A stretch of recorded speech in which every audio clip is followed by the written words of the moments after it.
Hello, मी सावित्रीबाई ज्योतिबा फुले या मालिकेच्या रिव्ह्यूमध्ये आपलं स्वागत आहे. आजच्या भागात आपल्याला असं बघायला भेटतंय की गोविंदराव आणि चिमणाबाई बोलत असतात की काल लंगर तुटला नाही म्हणून. तेवढ्यात तिथे सगुणा आणि ज्योती येतो.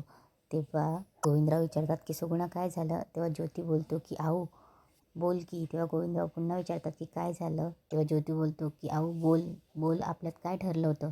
तेव्हा ज्योती बोलतो तू बोलणार नसशील तर मॅच बोलतो. तेव्हा ज्योतीची आई बोलते की अरे तुझ्या हातनं लंगर तुटला नाही, तुला बोलायला काही जागा बाकी राहिली का? तेव्हा ज्योती बोलतो अगं आहे, सगुणावनं सांगितलं होतं जर माझं लगीन झालं तर दादांशी बोलून माझी शाळा पुन्हा सुरू करतील म्हणून. बोल की आता काय झालं?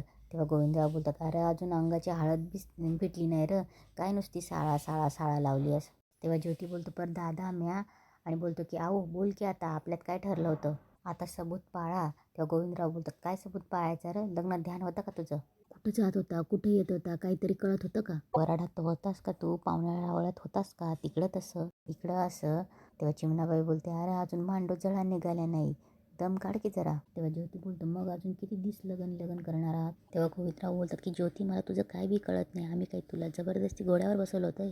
हाऊस होती का आमासनी? तेव्हा सगुणा बोलते ज्योती अरे तुझ्या लग्नासाठी मी आणि दादानी केवढी धावपळ केली आहे. तेव्हा गोविंदराव बोलतात की याला कुठं माहिती आहे, याला फक्त शाळा माहिती आहे, उठं चिंदा आणि तोच धंदा, तुझं लाडे समज हे. तेव्हा गोविंदराव बोलतात की तेव्हा सगुणा बोलते की अरे देवा मी काय केलं आहे रे? तेव्हा ज्योती बोलतो हे बघाव दादांशी बोलून माझी शाळा पुन्हा सुरू होईल या एकाच अटीवर मी लग्न केलं आहे. पण जर लग्न करून तुम्ही मला शाळेतच धाडणार नव्हतात तर का ही लग्नाची बॅग माझ्या गळ्यात बांधली? आणि हे सगळं सावी ऐकते. तेव्हा गोविंदराव बोलतात की बॅग? सोन्यासारख्या पोरीला तू बॅग म्हणतोस? तेव्हा सगुणाई चिडते हे बघ ज्योती, एकदा बोललास पुन्हा बोलायचं नाही सांगून ठेवते हां. अरे लक्ष्मी आली घरात, ती पोर लक्ष्मी आहे घरची, तिला का बोलतोयस?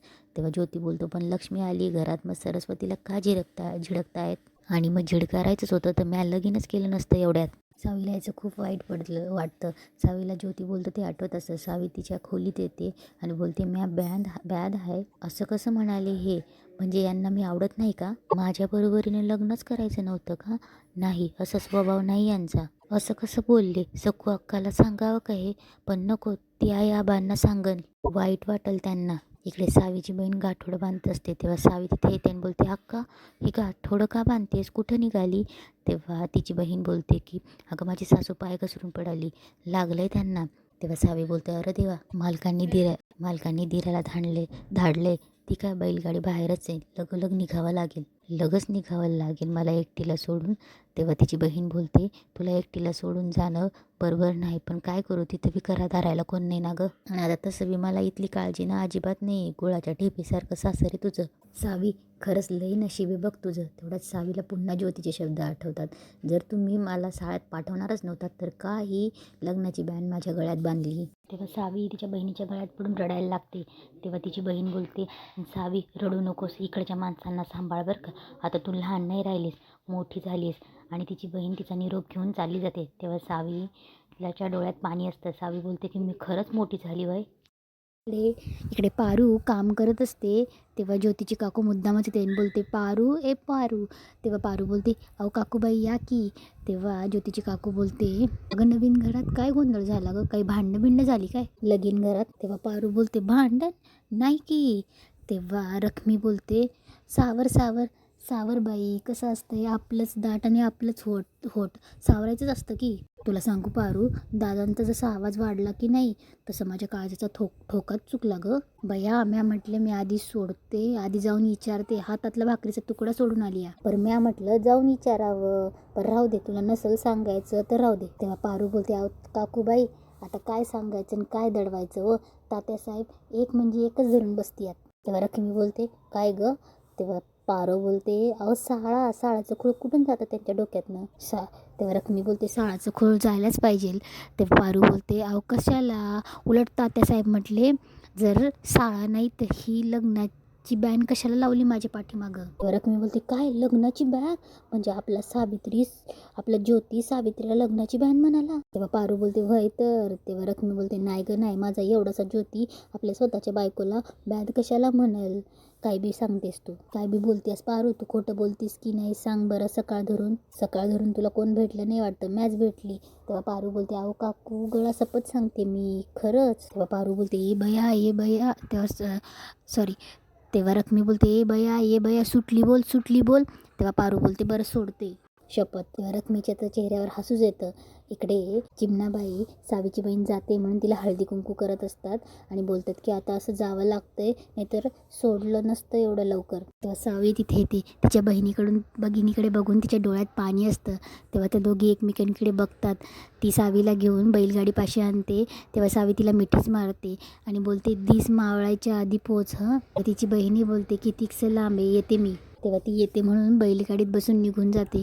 तेव्हा सावी रडत असते बाहेर. अक्का तू पण गेलीस, तुझी मामा मामींची नायगावची समद्यांची खूप आठवण येईल, पण मी आई आबांना शब्द दिलाय त्यांची मान म्या कधीच खाली जाऊ देणार नाही. तेव्हा सावी घरात येते. तिला ज्योतीचे तेच शब्द आठवत असतात. तेव्हा सावीचं लक्ष विचलित असतं. ती विचार करत चालत असते आणि तिकडनं ज्योती पुस्तक घेऊन वाचत येत असतो. तेव्हा सावीचा धक्का लागतो आणि सावी थोडी गांगरते आणि तिचं लगेच ज्योतीकडे बघून लक्षात येतं की ज्योती बोललेला असतो की जर मला शाळेत जाऊच द्यायचं नव्हतं तर ही लग्नाची बॅन का माझ्या गळ्यात बांधली. तेव्हा ज्योती सावीकडे बघून स्माईल करतो.